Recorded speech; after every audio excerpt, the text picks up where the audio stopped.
દર્શક મિત્રો, હું જપન શાહ, કાનમ એક્સપ્રેસ ન્યૂઝમાં આપનું સ્વાગત છે। જોઈએ આજના મુખ્ય અને મહત્વના સમાચાર। ભરૂચ એલસીબીનો મોટો પ્રોહિબિશન કેસ। આમદડા પાસેના ગોડાઉનમાંથી 90.85 લાખનો વિદેશી દારૂ ઝડપાયો। ભરૂચ જિલ્લાના અમદાડા ગામ નજીક દહેજ રોડ પર આવેલા ડ્રીમ કોમ્પ્લેક્સના ગોડાઉનમાં લોકલ ક્રાઇમ બ્રાન્ચે દરોડો પાડી ભારતીય બનાવટનો પ્રતિબંધિત વિદેશી દારૂનો મોટો જથ્થો ઝડપી પાડ્યો છે। કાર્યવાહીમાં કુલ 90.85 લાખનો મુદ્દામાલ જપ્ત કરવામાં આવ્યો છે, જ્યારે એક આરોપીની ધરપકડ કરી 5ને વોન્ટેડ જાહેર કરવામાં આવ્યા છે।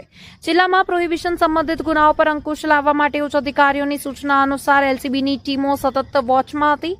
તે દરમિયાન મળેલી બાતમીના આધારે પોલીસ ઇન્સ્પેક્ટર વીપી મલ્હોત્રાના માર્ગદર્શન હેઠળ ટીમે વહેલી સવારે ડ્રીમ કોમ્પ્લેક્સ ખાતે દરોડો પાડ્યો હતો।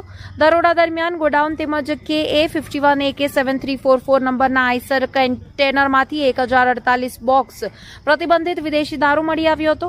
પોલીસે ઘટના સ્થળેથી રાજસ્થાનના બાડમેર જિલ્લાના રહેવાસી પ્રકાશ કેશરામ ચૌધરી, જેની ઉંમર છે માત્ર 25 વર્ષની, તેની ધરપકડ કરી હતી।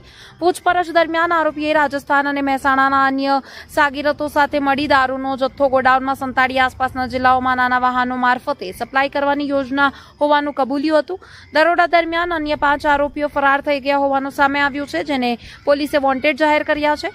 આ કાર્યવાહીમાં પોલીસે 75.45 લાખનો વિદેશી દારૂ, 10 લાખનો આઈસર કન્ટેનર, 5 લાખની યુન્ડાઈ વેરના કાર તેમજ 3 મોબાઈલ ફોન સહિત કુલ 90.85 લાખનો મુદ્દામાલ જપ્ત કર્યો છે। સમગ્ર મામલે ભરૂચ તાલુકા પોલીસ મથકે પ્રોહિબિશન એક્ટ હેઠળ ગુનો નોંધી વધુ તપાસ હાથ ધરવામાં આવી રહી છે। રિપોર્ટર રવિ સૈયદ, ભરૂચ।